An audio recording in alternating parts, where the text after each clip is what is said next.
Hi everyone, Dee here. So I haven't been around on YouTube for a while now and just been very busy gardening. Spring's in the air and a lot of cleaning needed to be done. So either I could be in the garden or I could be painting.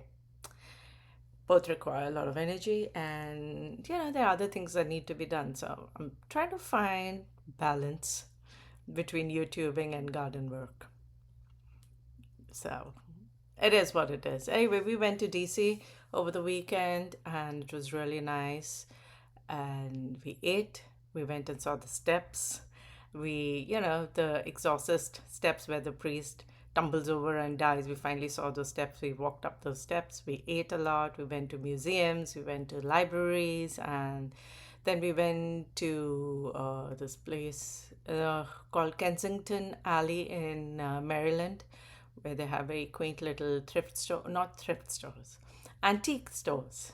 And we ate in that area and then we came back. And here I am today doing my YouTube video on persecution of people based on witchcraft, alleged witchcraft.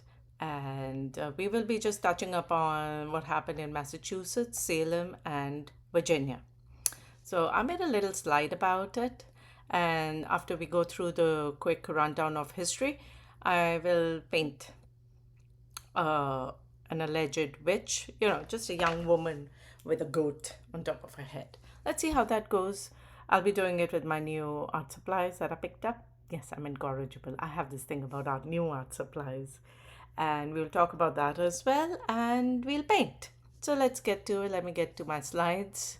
I hope you can read it. I packed in a lot of stuff in, so the fonts are really small. Even for me, I have to literally squint and read. So if I make any mistakes, I'll say it again. Please bear with me. So, witch hunts in colonial America, a timeline of fear, faith, and power. Massachusetts, Salem, Virginia, from 1647 to 1706. Protestant courts versus Anglican courts, the doctrine of fear. Okay, Puritan theology, the engine of witch hunt. So you have the sola scriptura.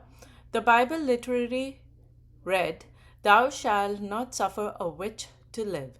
Exodus 22:18 was law, not metaphor. Actually, in the Bible, for the Puritan, everything was the word of God. So that was the voice of God spoke through the Bible. They took everything literally. Therefore, everything was predestined. You either went to heaven or you went to hell, depending upon God's decision. You could never know if you were elect, whether you were elected by God or not. This is something that happened to you at the end of your life. This existential terror made communities hyper vigilant about sin. So, divine providence. Nothing was random. Crop failure, illness, miscarriage, all potential evidence of satanic influence and interference. Uh, because this also happened, like when it says total depravity, because humans are corrupt since Adam's fall, making a pact with Satan a believable extension of fallen nature. Since Adam and Eve were thrown out of the Garden of Eden, we, as their children, are given to temptation, according to the Puritans. So, covenant theology. The colony was God's contract. So, if you were God's children and you behaved yourself, then, you were elected to go to heaven. If you weren't, you would go to hell. The colony was God's contract, a witch didn't just sin personally, they endangered everyone's collective soul. So, one person did something wrong, so it corrupted the entire community. One fish corrupts dirties the entire pond, whatever. The Puritan devil. Satan was literal, active, and recruiting. So Satan was literally walking on earth, tempting every Tom, Dick, and Harry. Okay, every Jane, Mary, and Karen. Women, the elderly, the enslaved people were his prime targets.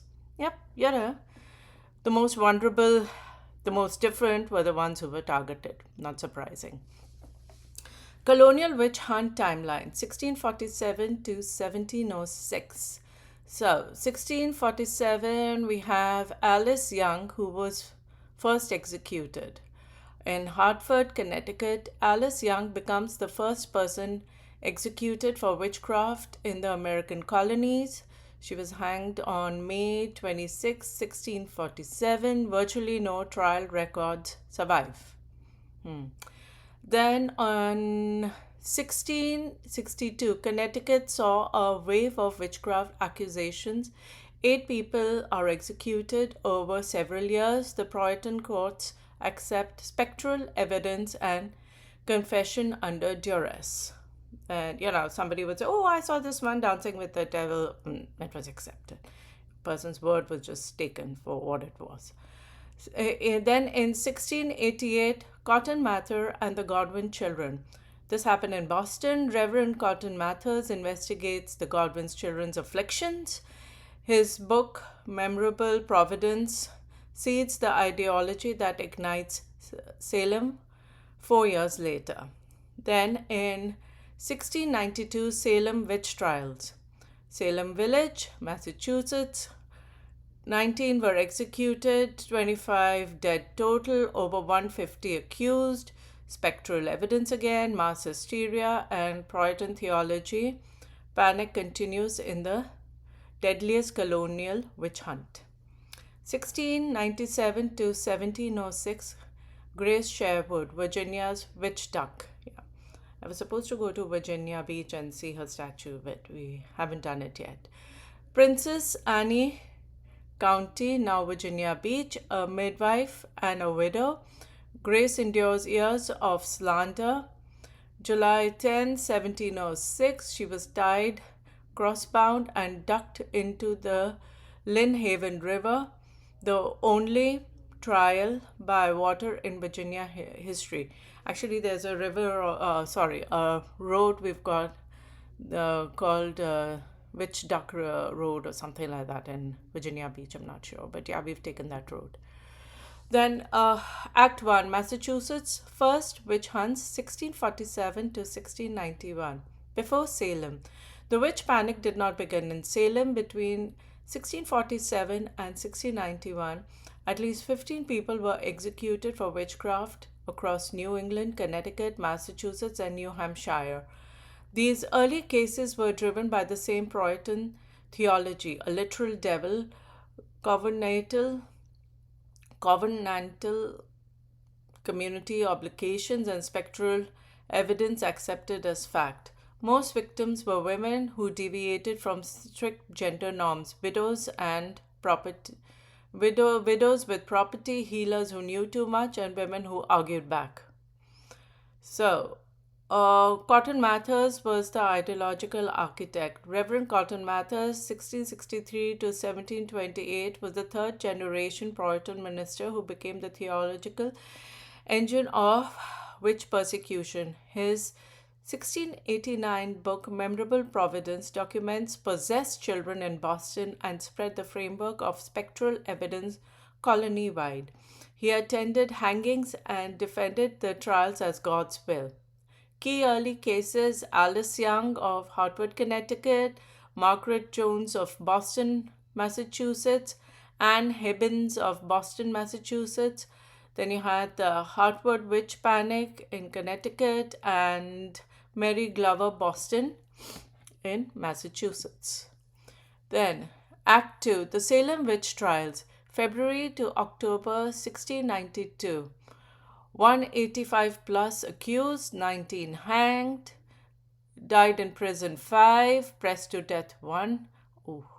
Confessed to survive 54. So if you pointed at another person and said, well, this one is a witch, your chances of survival went up. So a lot of people got accused, obviously. So why it exploded here? Political vacuum. Massachusetts Bay lost its charter in 1684. No clear authority existed when the panic broke. Then King Philip's War trauma. Recent native attack left colonists in existential fear, primed for apocalyptic thinking. Puritan declination anxiety. Church members declining. Puritan delination anxiety. Church membership declining, ministers framed the crisis of God's punishment.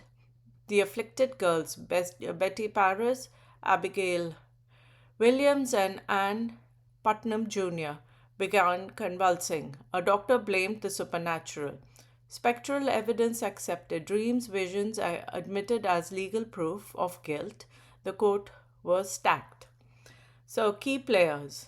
First accused, Tituba, indigenous Barbadian woman enslaved by Reverend Paris. Her confession describes black dogs, red cats, a tall man ignited the panic. Then you had Cotton Mather's, who was a clerical enforcer, attended hangings, defended spectral evidence, wrote the wonders of the invisible world to justify the trials. Then you had William Stockhoughton. He was the chief judge, accepted all spectral evidence, never repented, continued his judicial career after the trials ended. Rebecca Nurse, victim, executed, 71-year-old respected grandmother and church member, excommunicated and hanged on July 19th, 1692. Proof no one was safe. They didn't even spare the elderly, right? Act 3, The Grace Sherwood, the Witch of Pungo.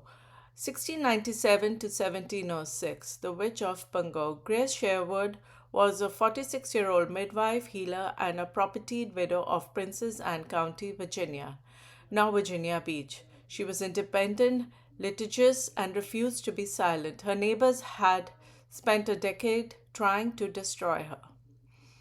She was accused of bewitching a bull, killing pigs, ruining cotton crops, turning into a black cat, causing her neighbors miscarriage, and conjuring storms. Wow. According to them, she was pretty busy, huh? The key detail, she had just won a lawsuit against her accusers, assault and battery, and within weeks they charged her with witchcraft. Well, you know how these people were. So, the trial by water, this was on July 10, 1706. The first accusation, neighbor Richard Capps, claims she bewitched his bull. Case dismissed. Grace countersues. Then in 1698, two more suits for slander, accused of bewitching pigs, cotton, and transforming into a black cat. Lost both cases. 1705, Grace wins assault and battery case against Hill family. Weeks later, they accuse her of witchcraft. Then you had in March 1706, a jury of 12 women examine her body, 2 witch marks found. The jury foreman, a woman who had primarily accused her. July 10, 1706, died crossbound, rode 200 yards out of the Lynnhaven River, thrown from a boat into water above a man's depth. Result, she floated and freed herself from her bindings. She was imprisoned, released by 1714, died at 80 years old in 1740. Incidentally, her last words before the dunking were, "Before this day be through, you all will get a worse ducking than I." A storm broke out immediately after she surfaced. Hollywood making, isn't it?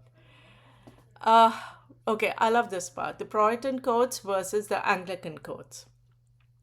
In the Puritan courts, spectral evidence was accepted, dreams, visions, and testimony about invisible spirits accepted as legal proof of guilt. That was the evidence standard, whereas in Anglican courts, heresy and spectral evidence was not accepted. Accusers bore the burden of proof, physical evidence was required. Then, in Puritan courts, ministers like Cotton Mather's were central. They validated accusations, attended trials, and wrote theological justifications for execution. That was the role of the clergy. Here in the Anglican courts, the clergy played no formal role in legal proceedings. Church and courts were more separate in Virginian structure. Then you had the community pressure. Mass panic was encouraged in the Puritan courts. If you confessed, you could save your life, leading to cascading false confessions, and widening accusations. Whereas in the Anglican courts moved slowly, were skeptical, and repeatedly sent cases back for fuller examinations. William Burks called the charges too vague. Treatment of accused: imprisoned immediately, property seized, social destruction was swift, even the devout Rebecca Nurse was executed. This was in the Puritan courts. Whereas in the Anglican courts, Grace Sherwood posted bond, she traveled freely to court appearances, and was never stripped of her land during proceedings. Then you had outcomes and accountability. 19 were accused in Puritan courts in Salem alone. Eventually, there was public remorse. Samuel Sewall publicly apologized. Cotton Mather's never did. In the Anglican courts, Grace survived, outlived her accusers, kept a farm, and died at 80. She was exonerated officially 300 years later in 2006. So, who was targeted? The anatomy of an accused witch. Women who stepped out of line, widows with property or land independence read as unfeminine and suspicious. Healers and midwives, knowledge of herbs, bodies was witchcraft reframed. Women who argued, sued, or refused submission. Grace Sherwood sued her accusers. Women who didn't conform to Puritan dress codes. Bridget Bishop wore black clothings. Then marginalized by race and status. Then you have Tituba, enslaved indigenous Barbadian woman, first accused in Salem in 1692. Then you had Mary Glover, Irish Catholic immigrant, executed in Boston in 1688. Enslaved people whose spiritual traditions were framed as devil worship, refugees displaced by King Philip's War, outsiders who stained community resources. Targets of personal vendetta. In Salem, the Puritan Potter family feud drove many accusations. Grace Sherwood's accusers were the Hills, a couple she had just successfully sued. Neighbors with disputed land or debts routinely appear as accusers.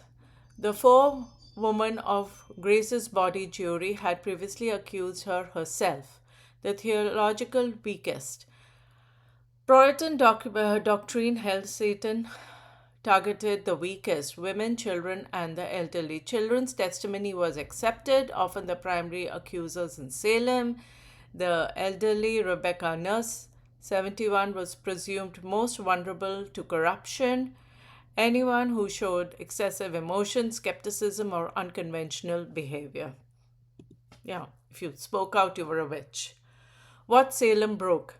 As historian George Lincoln Burr noted, the Salem witchcraft was the rock on which the theocracy shattered.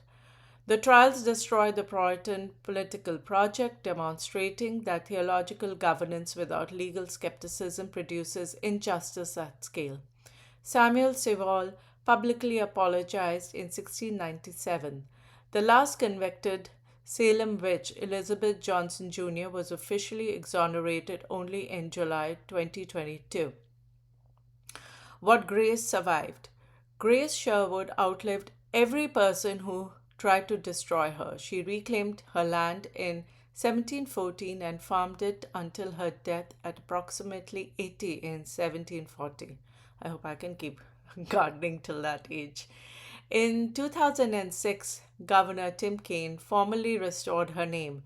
Women's equality is constitutionally protected today. Her statue in Virginia Beach reads, "One of our first healers. She was never a witch. She was a herbalist and a midwife, and that was enough to condemn her." The pattern that persists. Arthur Miller, The Crucible, 1943, written as an allegory for McCarthyism, proved that the Salem template reoccurs. Identify an invisible threat, weaponize communities, fear, silence the skeptics, and destroy the nonconforming. The mechanism requires no specific theology, only an institution willing to believe the accusation is the evidence. The accused witch is simply whoever the community decides is the other. So that's the end of our slide. And we did have the satanic panic in the 80s as well. It just went off on its explosion, went off. It exploded, right? I was really young at that time, and thankfully in India. I'm quite sure that they would burn me as a witch as well.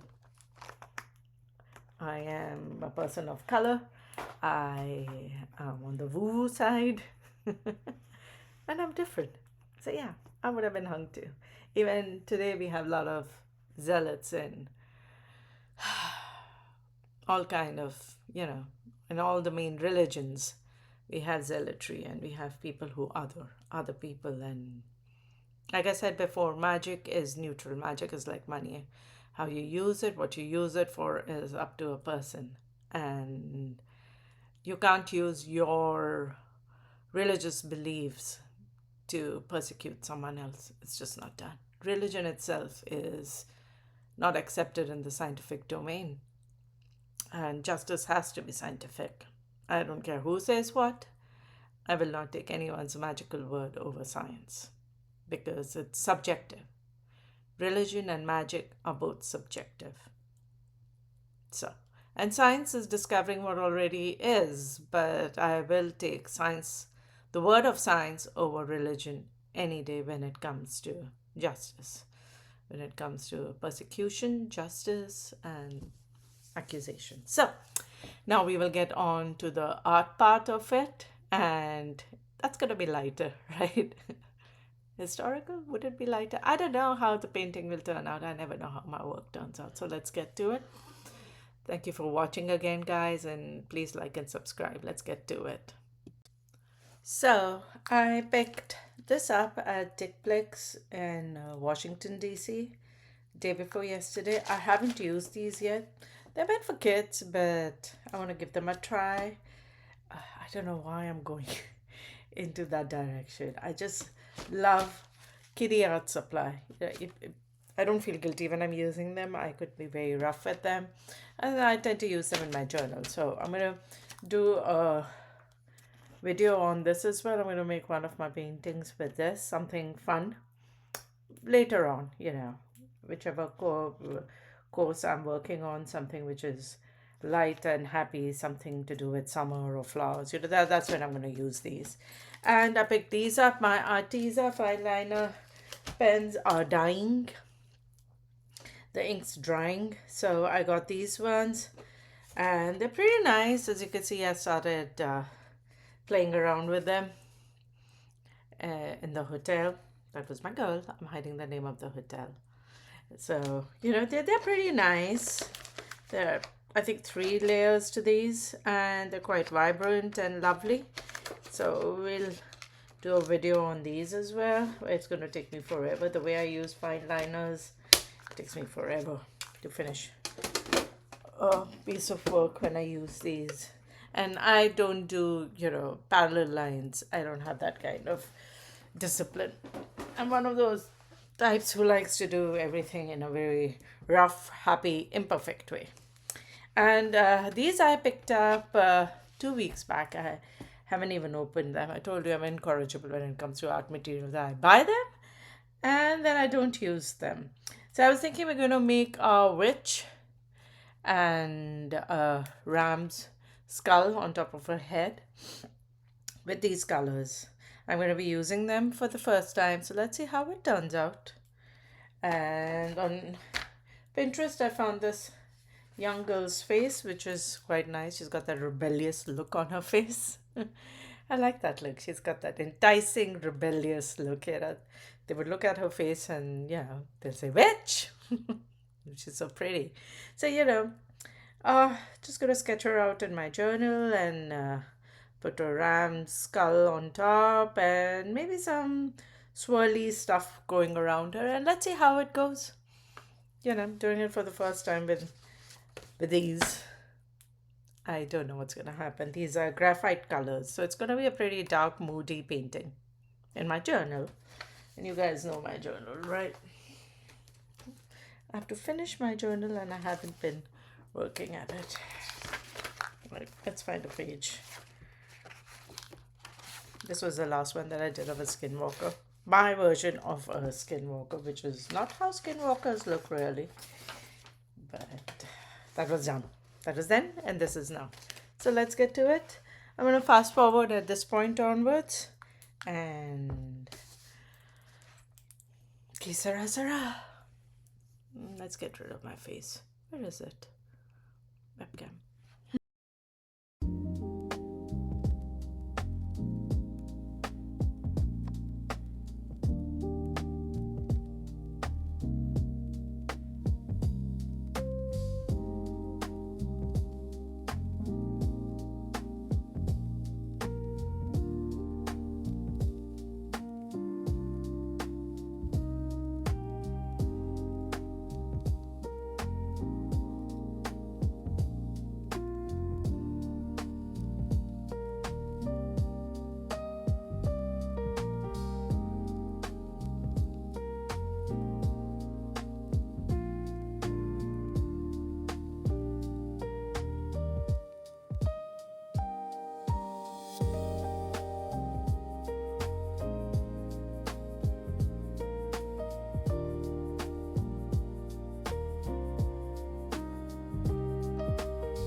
I think she would give the Mathers guy some nightmares, right?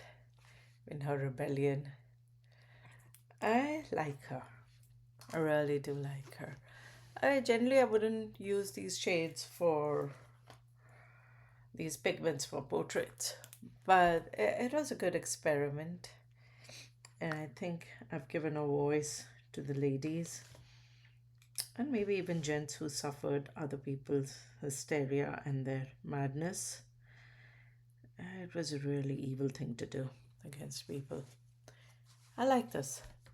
She's nice. She's intense. Yeah, I think mostly done. Mostly done. If I continue, it will. Oh, I would say the pigments are very, very intense. A little goes a long way. So, oh, I should have left it alone. But I can still, as you can see, I can still work it. Like, you know, I can just take it and bring it down a little more. It's important to have good brushes when one is using these paints, and to have two cups, one in which you can use your dirty water and the other to clean your brush. Yeah, I think she's good. I think she's done. Yeah. So until next time, guys, I'm still working on the Mesopotamia course. Um, it's taking a long while. I'm trying to understand how much I should keep in and how much I should take out because it's a YouTube video, right? Everything has to be really fast. Even my attention span is very low on the net. So until next time, thank you for watching, and it means a lot to me when you sit through my art videos, and I really appreciate you guys doing this for me. So until next time, thank you. Bye bye.